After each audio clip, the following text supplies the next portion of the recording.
Good morning બાળકો, ફરી એકવાર આપણે મેદાનમાં આવી ગયા છે.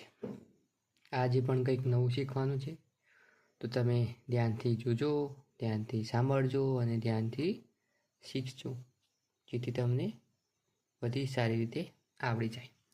તો ચલો આપણે સૌપ્રથમ તો એક પ્રશ્ન જોઈએ કે કયા પ્રકારનો છે.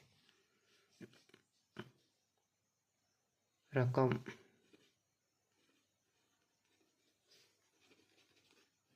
શોધતા શીખીએ.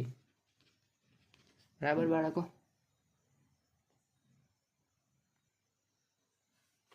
બરોબર.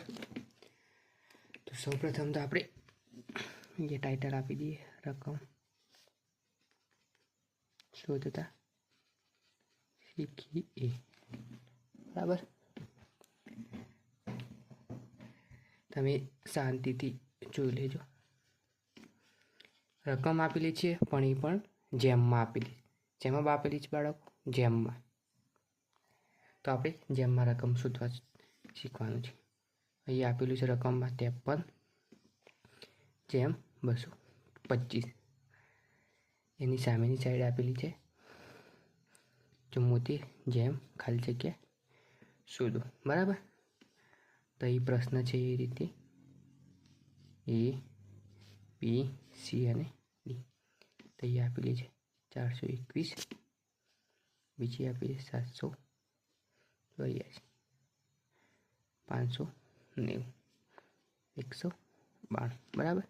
આ રીતની સંખ્યા આપેલી છે B, C અને D. બરાબર. તો હવે 53 જેમ 225 કઈ રીતે આવ્યા તે આપણે અહીંયા જોવાનું છે. બરાબર. તો આપણે 225 અને 53 જેમ 225 કઈ રીતે આવ્યા? જે રીતે આવ્યા હોય એ રીતે જ 74 જેમ સામે કઈ રકમ આવે તે જોવાની છે. તો આ દાખલામાં કંઈક આ રીતનું છે. તો આ બંને સંખ્યા છે 53, એ બંને સંખ્યાનો ગુણાકાર આપેલો છે અહીંયા. તો 5 તરી 15. આ બંનેનો પોતાની સંખ્યા સાથે ગુણાકાર કરે. બરાબર.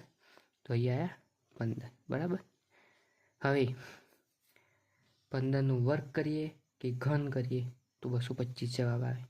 તો અહીંયા આપેલું છે 15નો વર્ગ કરવાથી 225 જવાબ આવે છે. બરાબર. જે પ્રથમ સંખ્યા છે તેનો ગુણાકાર કર્યો અને તે જવાબ મળતા જે સંખ્યા મળે છે તેનો વર્ગ કરવાથી 225 આવ્યા.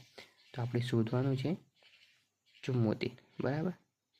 તો હવે અહીં ગણશું, આપસમાં બંનેનો ગુણાકાર કરશું તો 7 ચોક 28 થાય. બરાબર. 7 ચોક 28. તો હવે આ રકમ મળી, આ રકમનું શું કરવાનું? વર્ગ કરવાનું. શું કરવાનું? વર્ગ. તો અહીંયા 28નો વર્ગ કરતાં કેટલી સંખ્યા મળે? 8 8 64. તો 4 અંકનો હોય પાછળ તે સંખ્યા મળશે આપણને. તો આમાં નથી, આમાં નથી, આમાં નથી, તો આ રહી. આ મારી રીત તમને સમજાય. બરાબર. તો આટલો જવાબ આવશે. તો અહીં 74 જેમ કેટલો જવાબ મળ્યો? અહીંયા 28નો વર્ગ કરતાં 28નો વર્ગ 784 થાય. તો આપણો સાચો જવાબ છે. બરાબર. આ જ રીતે દાખલા હશે, પણ અહીંયા અલગ રીતે આ શોધેલું છું. કદાચ આ બંનેનો ગુણાકાર કરીને તેમાંથી 2 માઇનસ કર્યા હોય, 2 પ્લસ કર્યા હોય, કાં તો એ સંખ્યાનો વર્ગ કરીને તેનું ઘન પણ કર્યું હોય. એટલે પ્રશ્ન કઈ રીતની છે, કઈ રીતનો જવાબ આવ્યો, સેમ એ જ પેટર્ન, એ જ રીત રહી. આપણે આ રકમ સાથે આપણે ગણતરી કરવાની રહે. બરાબર. જેના કારણે આપણે દાખલો કમ્પ્લીટ આવડી જાય. પણ અહીં જેમ 53 જેમ 225 આપેલા છે એમ 74 જેમ અહીંયા 784 આપેલા હોવા જોઈએ, નહીં તો તમારો દાખલો ખોટો. આ જેમમાં કેવી રીતે દાખલાનો જવાબ લાયા સેમ એ રીતે નીચે અપનાવવાની આ રકમ સાથે, તો કમ્પ્લીટ પૂરેપૂરી માહિતી મળી જાય અને કમ્પ્લીટ દાખલો પૂર્ણ રીતે ગણાઈ જાય. તો આ દાખલામાં 784 જવાબ મળે છે, તો એ 784 આવવાથી આ દાખલો આપણે સાચું પડે. આ એનો સાચો જવાબ છે. તો આપણે સરળ રીતે આ રીતે જોયું. આ દાખલા રેલવેની પરીક્ષામાં, ગવર્મેન્ટ એક્ઝામમાં, અલગ અલગ પરીક્ષામાં પણ પૂછાતા હોય છે. તો તમને આ વિડીયો ગમ્યો હોય તો જરૂરથી લાઈક આપજો અને તમારા મિત્રો સાથે જરૂરથી શેર કરજો, જેથી તમને પણ આવડે આ સરળ રીત અને તમારા મિત્રને પણ આવડી જાય. અને આ રીતનો પ્રશ્નનું સોલ્યુશન પણ આ ચેનલમાં તમને મળી રહે છે. આ જ પ્રકારના દાખલા, અનેક પ્રકારના દાખલા આ ચેનલ પર છે. તમે નોટિસ કરી શકો છો. તમે દરેક વિડીયો જોઈ શકો છો શાંતિપૂર્વક અને તેને સમજી શકો છો. ચલો ફરી એકવાર મળીશું નેક્સ્ટ વિડીયોમાં. ત્યાં સુધી બાય બાય. ફરી મળીશું નેક્સ્ટ વિડીયોમાં. પણ વિડીયોને લાઈક ઠોકતા જજો. ટાટા.